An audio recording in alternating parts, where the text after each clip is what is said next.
Hallo, Tistele. Welcome. Welcome to all of you, those who are sitting on both sides of the stage, but also I would like to invite everybody who happens to be on the Dam Square and also who just walks around, and hope that you will join us today, this evening here on International Human Rights Day. 64 years ago, in 1948, in San Francisco, 52 countries had joined and signed the Declaration of Human Rights, the Declaration of Universal Human Rights. It was later adopted in the United Nations in Paris. International Human Rights Day. Why do we need Universal Human Rights Declaration at this moment if we do not think of those countries, regions, and any part of the world, like in Tibet? Why do we need in Holland, in Netherlands, human rights? Human rights is important. I'm sure that those pioneers of people with wisdom, those leaders, must have thought not so long after the World War II that there was need for a universal declaration of human rights where the world countries, nations can sign on to and also implement. And if you look now after 64 years, we can say with a certainty that countries like China in 2012, that such a declaration is necessary. I believe that in Holland, the human rights, fundamental human rights, freedom of speech, freedom of religion, freedom of association may be taken for granted today. At the same time, it was not so long ago when the German occupation was in Holland, how Jewish, how Dutch people were succumbed to the German occupation. My dear friends, it is not so long ago, 1945.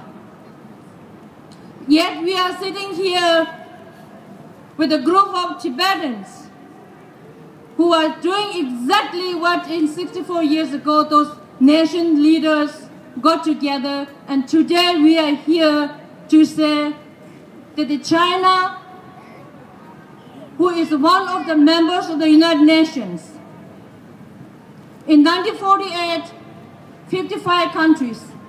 Today there are 192 countries and nations, including China, have signed that Universal Declaration of Human Rights. What is the purpose of signing that declaration if the countries, if a nation does not comply, does not implement those conventions that in that charter? I think human rights is very important for all of us, not only to those oppressed countries and regions like Tibet. It matters. Human rights matters to all of us. On 2nd of October 2012, 1.5 months ago, for the first time in Holland, that there is a College of Human Rights was set up. You would think, why do we need in Holland a Human Rights College? Because human rights are fundamental rights of every individual, regardless of whether you are living under oppressed country like in Tibet or a democracy like in Holland.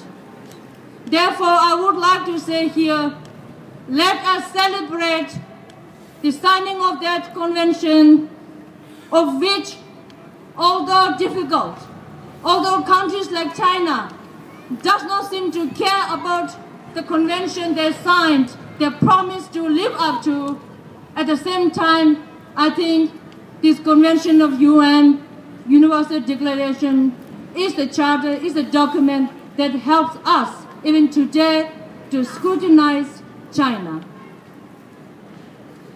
Today, I also would like to take this opportunity on behalf of all of us here, Tibetans inside Tibet.